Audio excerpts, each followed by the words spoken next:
everyone. This episode of Banner Health's Making the Rounds is going to take a deep dive into early detection of lung nodules and lung cancer screening.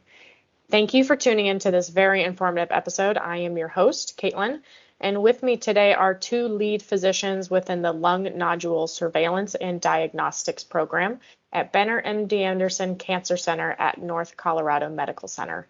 Dr. John David Cowden is the Director of Pulmonary Medicine and Thoracic Oncology for Banner Health's Western Region and for the Banner Medical Group, and works closely with Banner MD Anderson Cancer Center at North Colorado and McKee Medical Centers. Also here today is Dr. John Caleb Richards, an imaging consultant for Banner Health's Western Region with specialty training in thoracic radiology, who works closely with Dr. Cowden. He is a partner within the Radiology Imaging Associates. Thank you both for joining me. Thanks, Caitlin. Hey, Caitlin. Good to join you. So during the next half hour, we're going to introduce the rationale for and structure of our lung nodule program. As always, we gather to give our listeners a clear presentation of our objectives along with some take-home points to assist in everyday practice. With that in mind, I'm going to set the stage for our listeners. Lung cancer is the leading cancer killer in both men and women in the United States, with the 5-year survival rate is 18.6%, according to the American Lung Association. That's an impactful number. We hope that having conversations like these will bring more awareness to screening for lung cancer early.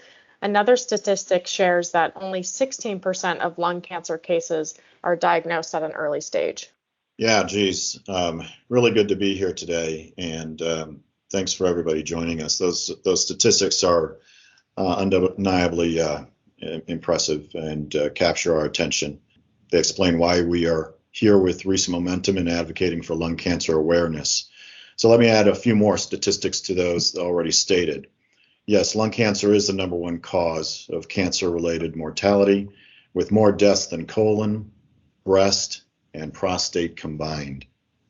You'll notice each of those cancers have some sort of screening mechanism in place, which is where we want to go with lung cancer and improve our numbers drastically. Like other cancers, treatment and prognosis of lung cancer is stage dependent. As you mentioned, the overall 5-year survival rate is only 22.6%, but if you break that down by stage, it's clear that patients do better the earlier we detect the cancer. So traditionally, the majority of patients with lung cancer present at later stage, about 70%, and their 5-year survival rate is less than 10%. These are probably patients who likely were not in a screening program, but instead have their cancer diagnosis at the time they develop symptoms, like having imaged ordered through the office or ER. However, about 30% of patients with lung cancer present at an early, localized stage, and their 5-year survival is near 85%. That's 85% versus in the teens to 10% range. Because the survival difference between early and late stage disease is so great, lung cancer screening has been a topic of interest to identify these patients with earlier stage disease. So what exactly is lung screening and how did it come about? Yeah, thanks. This has been a long developing screening process, but in multiple decades prior to 2002, we had various attempts at screening. But in 2002, we started what's called the National Lung Screening Trial, which was launched to improve early detection of lung nodules. The trial compared 2 ways of detecting lung cancer. The first, a low-dose helical computed CT, also known as an LDCT, and the second, a standard chest X-ray. The trial enrolled over 50,000 current or former heavy smokers between the ages of 55 and 74, with a history of at least 30 pack years of smoking. There's much more to the study. We can all read this on cancer.gov, but the real part that we want to highlight in this podcast is that the study found that participants who received the low-dose CT scans had a 20% lower risk of dying from lung cancer, and those who received compared to those that received a standard chest X-ray. In the real-world setting, however, I think it's reasonable to assume the mortality difference is even higher. since here the control arm is patients receiving an annual chest x-ray, in reality, you're probably looking at patients getting annual low-dose CT versus no imaging or screening mechanism at all.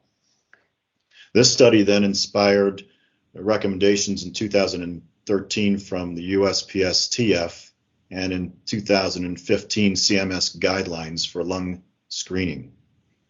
Now, MD Anderson has its own recommendations for lung cancer screening, but there has been even more study of lung screening showing benefit, such as the Nelson trial, a randomized controlled trial of about 16,000 patients that showed an even greater 25% decrease in mortality. Wow, those are some impactful numbers. So the National Lung Screening Trial really changed the game when it comes to detecting the disease at an earlier stage when it's easier to treat. I want to go back a little bit in the patient journey and talk about risk factors. Who is recommended or eligible, I should say, for annual screenings? Yeah, thanks, Caitlin. So we look at a few things when it comes to a person's risk of developing lung cancer. Tobacco use obviously is the top risk factor. Of course, the longer you smoke and the more packs you smoke, the greater your risk is.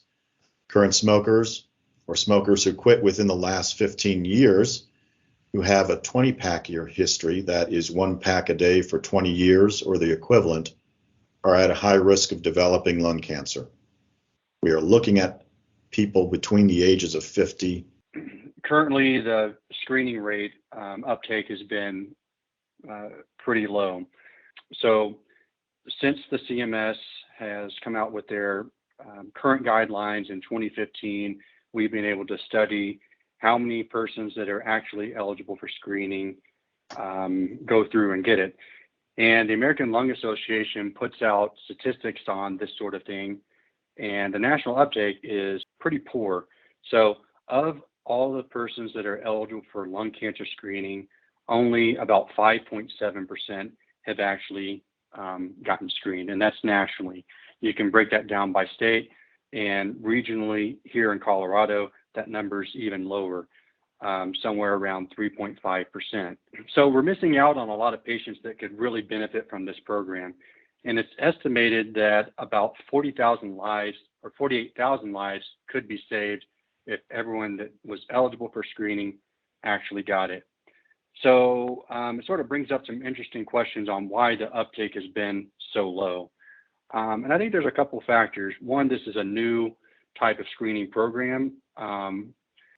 There have been efforts to perform lung cancer screening going back to the early 2000s, as Dave has mentioned, but really the big swing of momentum came in 2015 with the new CMS guidelines. So we're still in a pretty early stage of this program, which I think explains some of the poor uptake. There's also the issue of patient awareness. Being a new program, patients may not even know that they're eligible for such a program and that they could benefit from it. The American Academy of Family Practice didn't endorse lung cancer screening until recently with the new updated U.S. Preventative Services Task Force guidelines that clearly demonstrate a benefit of lung screening. So now it feels like more of the societies are on the same page endorsing this program. So it's definitely something that needs some work, and we have low uptake. I think we have enough momentum to hopefully improve those numbers. So I want to bring up another issue. We talked about who's eligible for lung cancer screening, and with the new USPSTF guidelines, as Dave mentioned, I'll reiterate, persons that are 50 to 80 years of age, 20-pack year smoking history, and current or former smoker.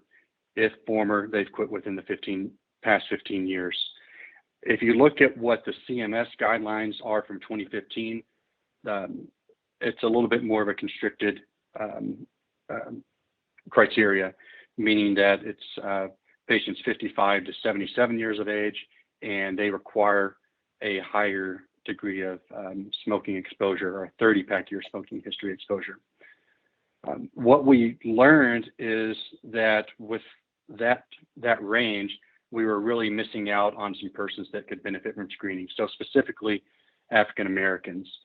What studies have found is that an African American male or female are at much higher risk of lung cancer and dying from lung cancer, and that risk occurs at an even lower degree of smoking intensity or smoking exposure. So in simple terms, they're at a higher risk being at a lower pack.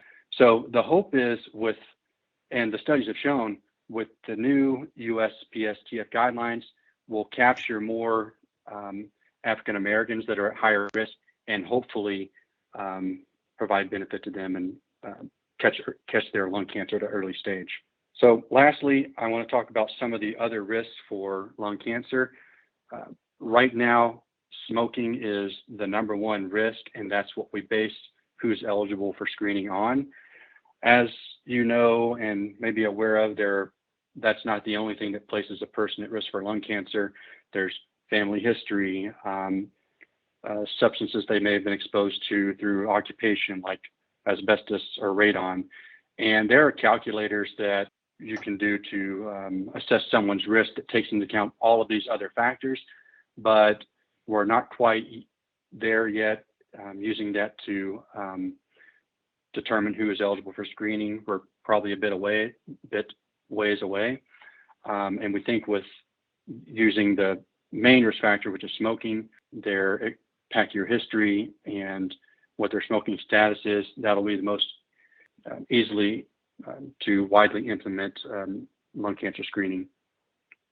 So that's where we're at now. That's really impressive. Thanks, Caleb. I think the demographics for our region are also important to remember here. And though not as impressive as the numbers for risk for Black individuals, we have a very high Latino population in northern Colorado and in our region, and they certainly are more at risk for our demographics. So including Latinos into why we want to shift down to a lower PAC-year history and earlier age would be important. Now, as we develop this program, we're here to help facilitate the process.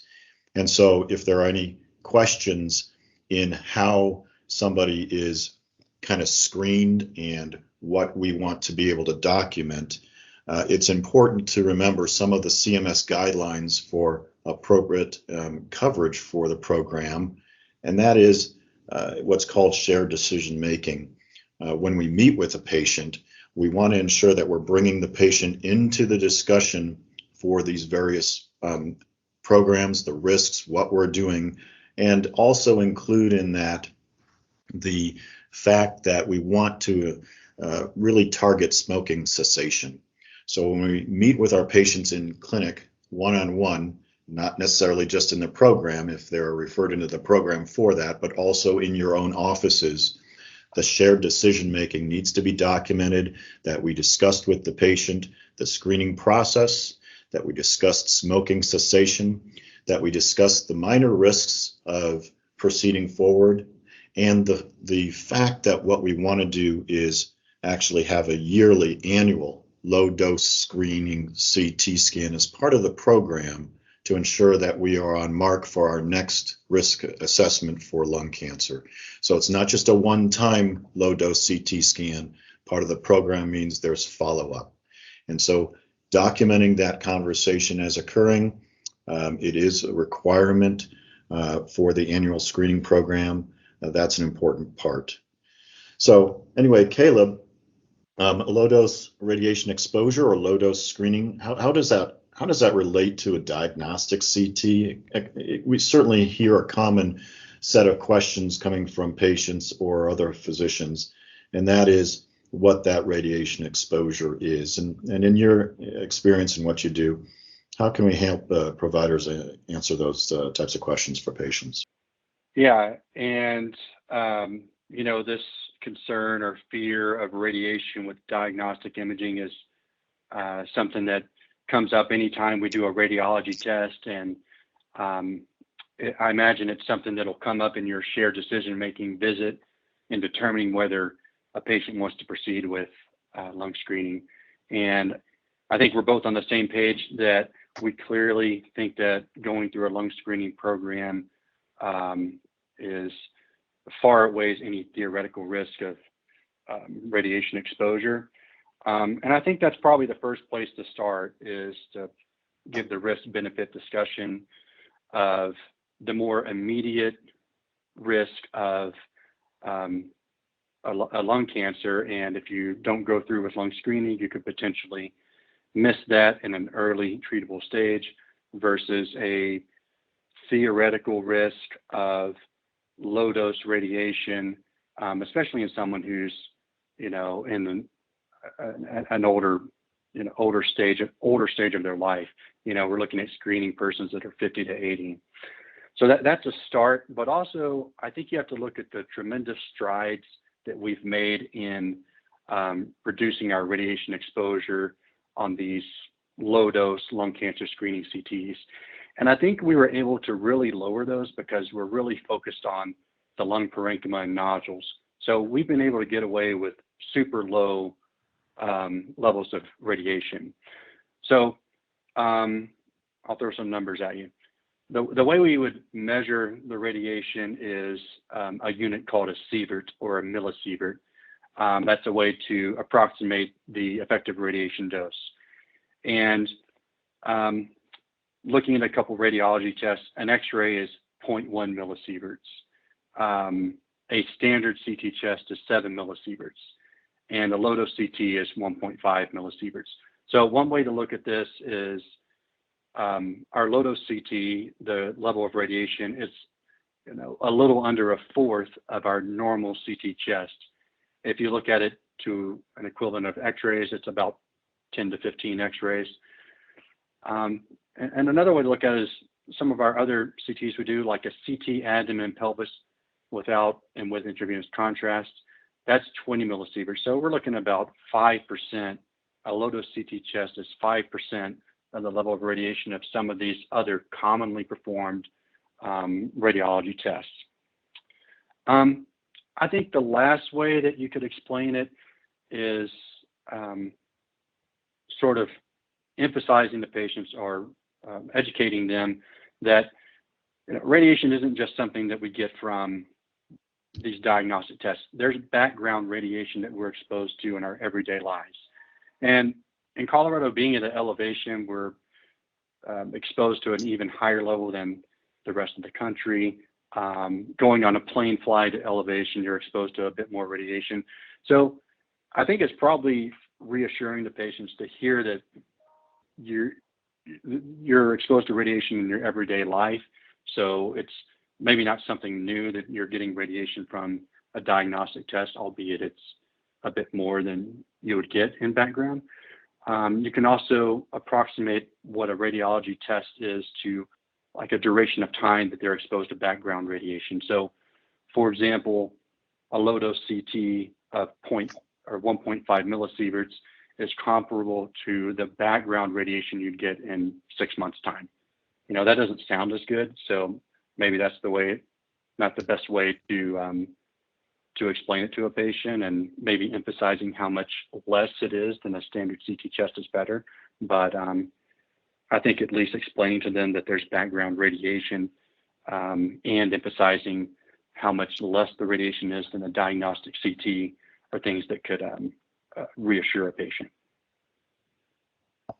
Yeah, geez, Caleb, thanks for that. A lot of numbers, but if there's a way to try and approach that patient with a dialogue and anticipating some of the questions about risk or the questions about how to reduce those risks, the program really can help facilitate that.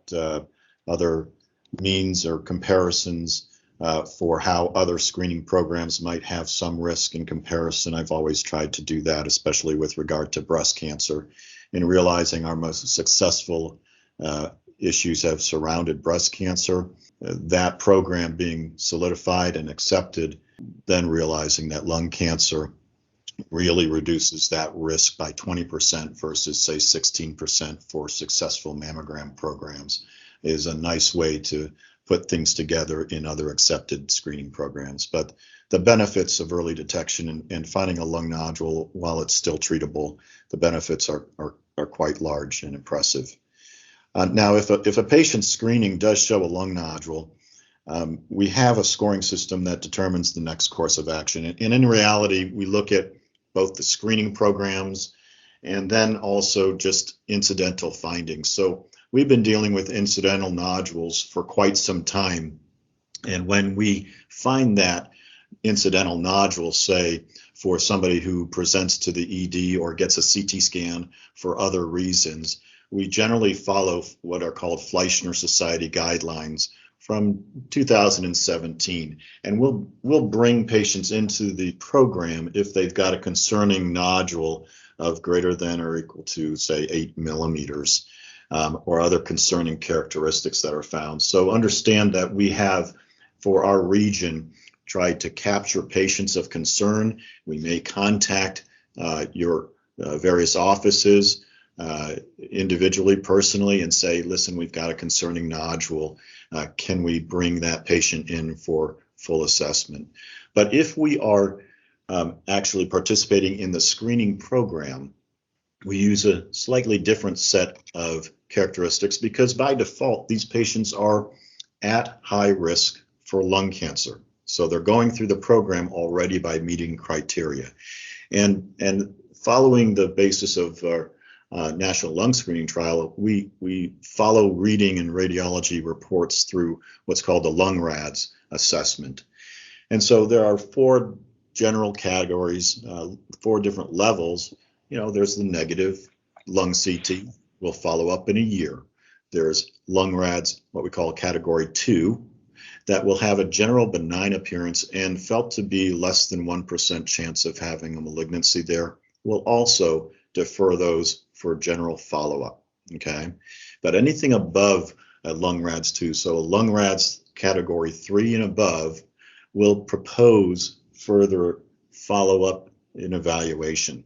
So in a lung RADS 3 category, yes, it is probably going to be benign, about a 1 to 2% chance of malignancy, but these are nodules that are around that 6 to 8 millimeter size, or a new nodule that may be a slightly smaller 4 to 6 millimeter size, or what we call part solid nodules that are greater than 6 millimeter size, or a ground glass nodule, say greater than 30 millimeters on a baseline CT, or which is new.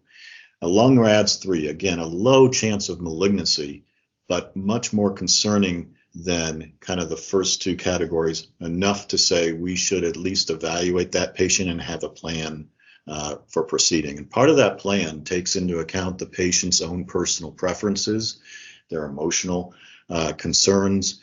Anytime we're discussing the topic of lung cancer, we sensitively approach those patients with not just an objective approach for what the CT shows, but really a personalized approach for patient wishes, a more detailed discussion on risk assessment, and propose different avenues for looking at this nodule. 2 other categories that we have are in that higher risk category, a lung RADS, what we call category 4A, followed by a lung RADS category 4B. The lung RADS category 4A, there's about a 5 to 15% chance of malignancy. The 4B, highly suspicious, greater than 15% chance of malignancy. And they really will surround solid nodules of greater than 8 millimeters, solid nodules that are new, okay, or certainly the appearance of, say, an endobronchial lesion or a solid component with a newer growing measurement within its region noted compared to previous ones. And then the highest concern, you can certainly categorize them with increasing size, increasing solid components, and nodules with features that otherwise increase the suspicion for malignancy. So location makes a difference, speculation in the nodule makes a difference. So generally that's the rundown for how we might grade these. My colleague Caleb goes through that process with each review. Every lung nodule that is identified, whether it's incidental or through the screening program.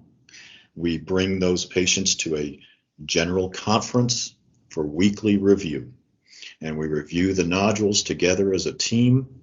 We look at the individual characteristics, what their risks are, and we help determine next best step for evaluation of that of the nodule or abnormal imaging as a team. This is an unbiased approach. It includes thoracic surgeon involvement, pulmonary medicine involvement, thoracic radiology involvement. As we all know, lung cancer, again, has many different stages.